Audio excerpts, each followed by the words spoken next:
Olá, está começando o Inteiro Teor, um programa do Tribunal Regional Federal da Primeira Região. Hoje você vai ver. O julgamento reconhece o direito à aposentadoria com menos tempo de serviço a quem está exposto a situações que envolvem riscos. A educação tem sido tema recorrente na Justiça Federal. Saiba que a conclusão do ensino médio em curso supletivo não pode impedir a matrícula do estudante na universidade.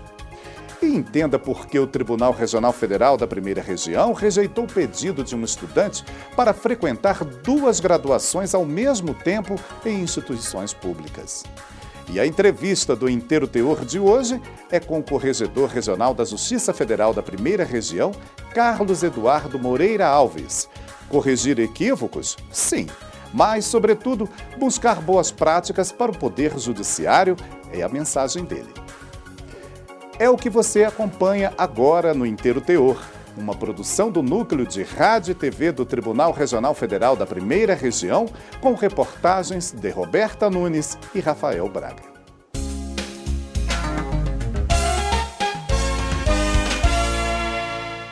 A gente começa o programa de hoje falando sobre a exposição de trabalhadores a substâncias que podem prejudicar a saúde deles.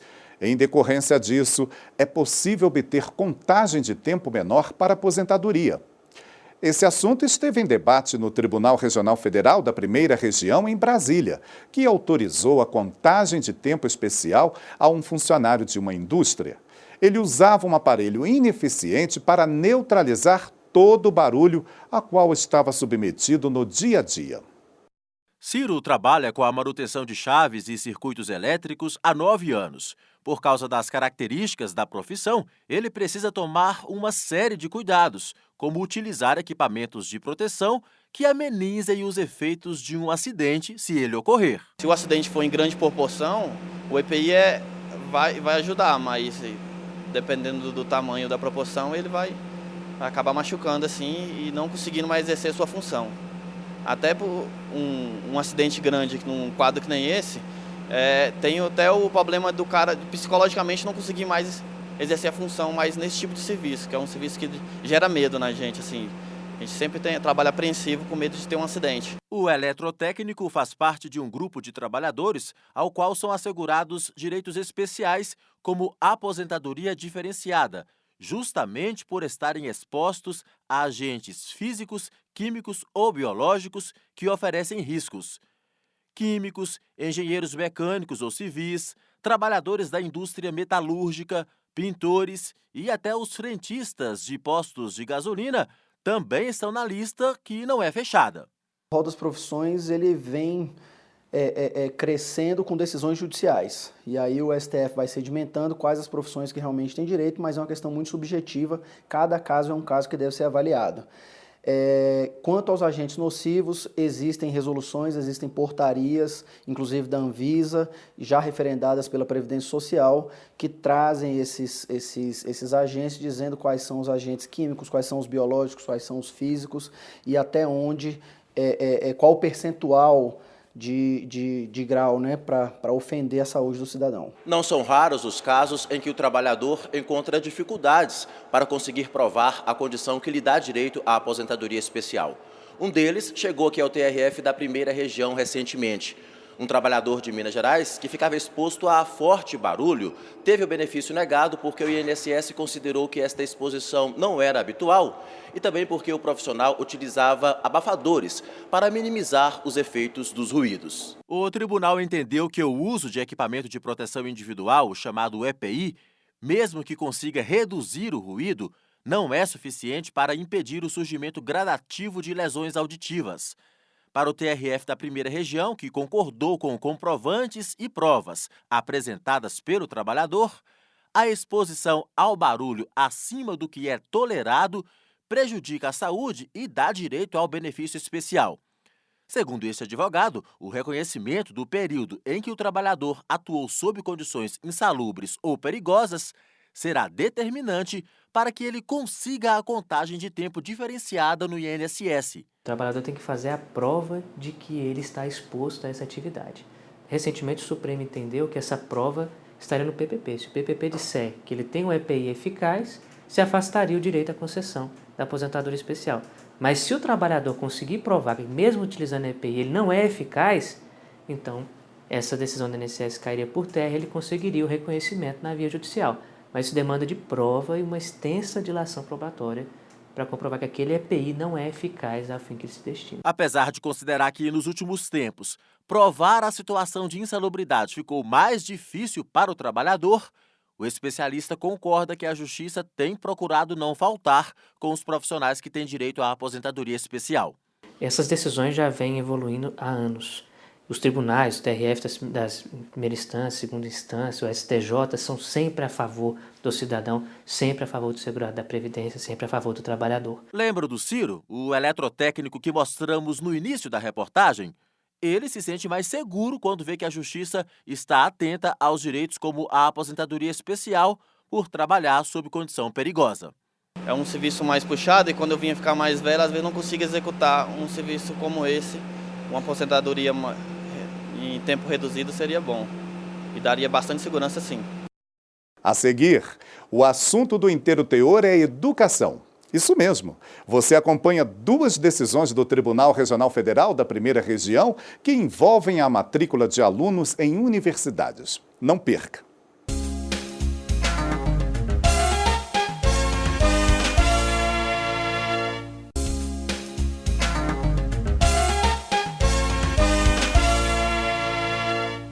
O Inteiro Teor está de volta falando sobre educação superior.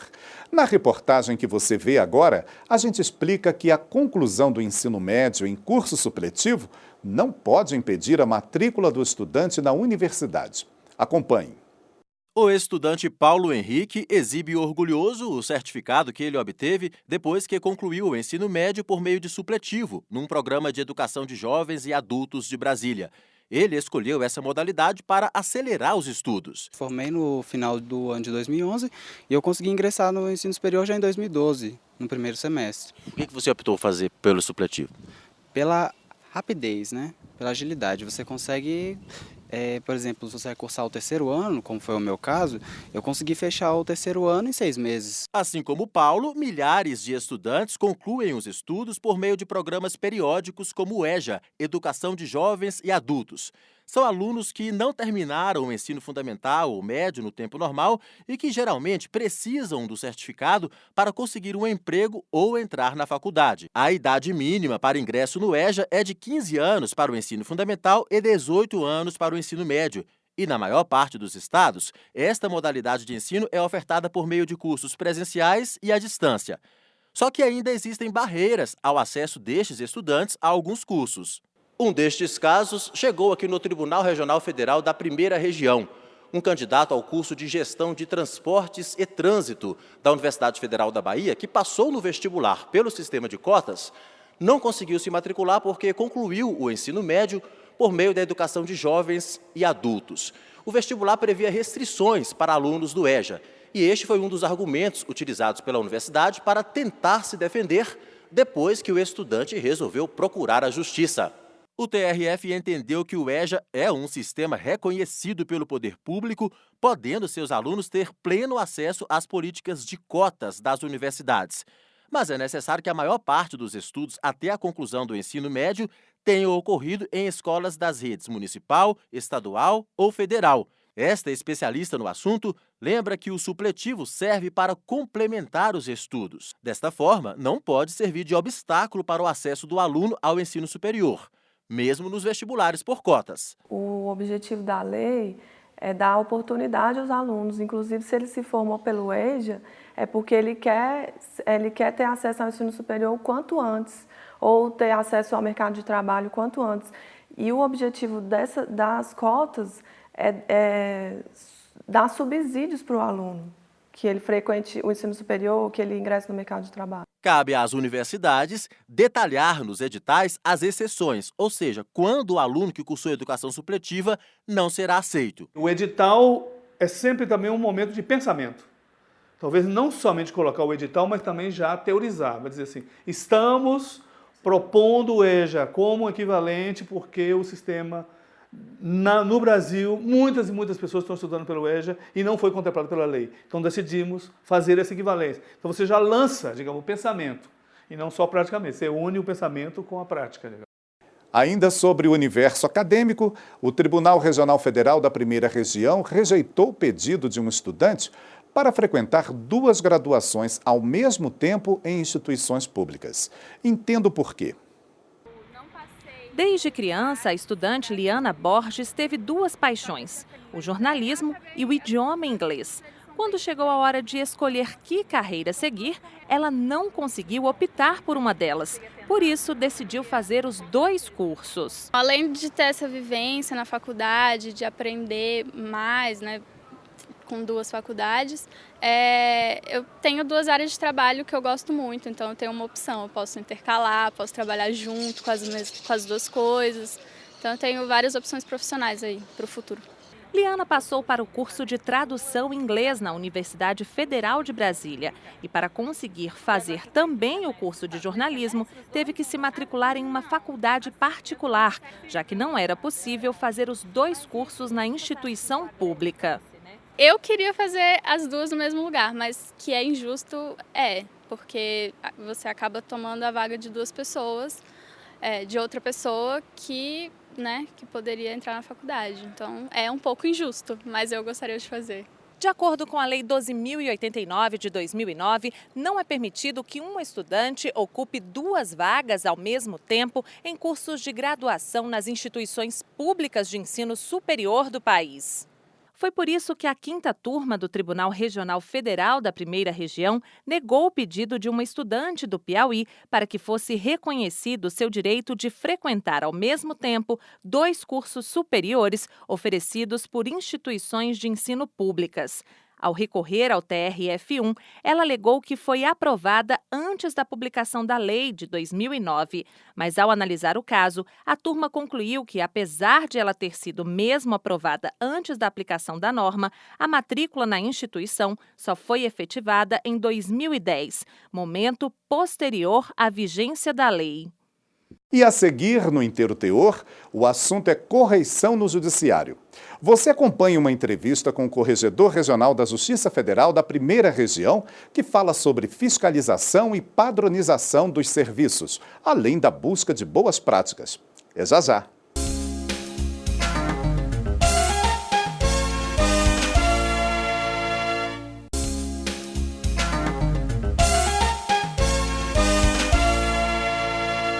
O Inteiro Teor está de volta para falar sobre correção no Judiciário, um tema que vai muito além de fiscalizar e punir eventuais irregularidades. O repórter Rafael Braga conversou com o corregedor do TRF1, Carlos Eduardo Moreira Alves, que conta como é o dia a dia de trabalho da equipe que visita unidades da Justiça Federal para padronizar serviços e descobrir boas práticas que podem ser replicadas no Judiciário. Carlos, nós vamos conversar com o desembargador federal Carlos Eduardo Moreira Alves, ele que é o corregedor regional da Corregedoria da Justiça Federal da Primeira Região. Muito obrigado por sua participação aqui no Inteiro Teor, desembargador. Por quê? É um prazer estar aqui. Doutor Carlos, muito embora as pessoas entendam que a finalidade de uma corregedoria seja corrigir e punir, o trabalho dos senhores vai muito além disso, né? Tem um significado muito mais abrangente. Exatamente. Na verdade, o trabalho de uma corregedoria, o objetivo principal é o de verificação da regularidade do funcionamento dos serviços judiciários e administrativos. E, na verdade, as corregedorias elas não têm sequer o poder de punição. Na verdade, elas verificando alguma irregularidade nesses serviços, elas têm que atuar para corrigir essas irregularidades se houver um desbordo para o âmbito disciplinar, apurar essas irregularidades e, uma vez verificando a consistência dessa apuração, que realmente há indícios de que algum desvio de conduta possa ter ocorrido por parte de magistrado ou, eventualmente, de servidores, quando as corregedorias, segundo seus regimentos internos, também atuam em relação a eles, propor medidas dessa natureza ou propor um processo perante um outro órgão que aí sim vai verificar, após o final desse processamento, se admitido, se é ou não caso de punição. Mas, na verdade, as corregedorias em si, elas não têm sequer poder punitivo, elas têm só o poder de apurar as irregularidades, porque o que se visa é a excelência dos serviços. Justamente, agora, além de encontrar ou de identificar essas irregularidades, os senhores, imagino, também se deparam com boas práticas que podem ser levadas para outras varas, outras subseções, né? Sim, na grande maioria dos casos, que na verdade o que nós temos não são irregularidades propriamente. Nós temos sim uma grande dificuldade de atender essa massa de processos que nós temos com os instrumentos de que nós dispomos. Então, essas boas práticas, elas vêm exatamente permitir isso, que nós otimizemos esses instrumentos de que nós dispomos para que nós possamos alcançar o melhor resultado possível com vistas a atender a essa grande quantidade de processos que é conhecida de todos. Na ampla primeira região, e isso é interessante para que o nosso telespectador tenha uma ideia, é possível apontar uma destas boas práticas? A conciliação está entre elas? A conciliação é uma delas, embora nós tenhamos um núcleo específico aqui no tribunal e no primeiro grau, para exatamente procurar otimizar essas práticas, procurar desenvolver, estabelecer diretrizes para que a conciliação se desenvolva, até porque nós vemos que realmente os acordos são uma forma muito eficaz, talvez, para mim, na minha perspectiva, a forma mais eficaz de realização da justiça. Essa, sem dúvida, é uma das boas práticas, mas nós identificamos várias outras nas várias seções e subseções por onde estivemos. Nos últimos anos, o que o senhor observou no que diz respeito à regularidade dos serviços administrativos por onde o senhor passou? Há dificuldades? Elas estão sendo superadas? Está dentro da normalidade? Qual é a avaliação que o senhor faz? Na verdade, como eu acentuei anteriormente, na verdade, nós temos muitas dificuldades e não propriamente irregularidades. Irregularidades realmente são exceções, são pontos fora da curva que, graças a Deus, não são nem de longe regras. São uma exceção, se não fosse ser redundante, uma exceção excepcional. O que nós temos mesmo é muita dificuldade porque temos que atender a muitas coisas, principalmente a um número muito grande de processos, com uma escassez muito grande de recursos humanos, com uma deficiência mesmo nos instrumentos tecnológicos de que nós dispomos e que são um grande aliado para que nós possamos otimizar os nossos serviços. Então, o que eu tenho verificado é muito isso, muita dificuldade, principalmente pelas características da região, porque são as mais diversas. Nós temos aqui várias realidades distintas, temos lugares em que a rapidez da informação é muito precária, o acesso mesmo a uma informática eficaz é difícil, quedas frequentes na possibilidade de uso desses instrumentos que, obviamente, fazem com que os resultados nesses lugares que se ressentem de uma maior dificuldade, eles não sejam iguais àqueles que têm uma condição melhor. E o que nós temos procurado é exatamente isso, ver o que nós podemos uniformizar de procedimentos para que todos possam alcançar o melhor resultado possível dentro dos instrumentos disponíveis. Agora, doutor Carlos, esse quadro de dificuldades não chega, de certa forma, a dificultar a implementação daquelas metas propostas pelo Conselho Nacional de Justiça, e isso também é interessante para que o telespectador tenha uma ideia, o que são essas metas, né, e como a Corregedoria ajuda o Tribunal e a Justiça Federal a cumpri-las? Olha, as metas são objetivos a se alcançar. E dentro dessa perspectiva nós temos que ter a noção de que esses objetivos não podem ser tímidos ao ponto de não representarem um desafio, nem podem ser também demasiadamente ousados a ponto de representarem uma impossibilidade material. Então, dentro dessa perspectiva, evidentemente, quanto maior é a dificuldade, maior é o comprometimento do resultado. Aqueles locais que têm condições mais favoráveis para alcançar esses resultados os alcançarão com maior facilidade do que outros. E, obviamente, em alguns casos é impossível que se alcance esses resultados.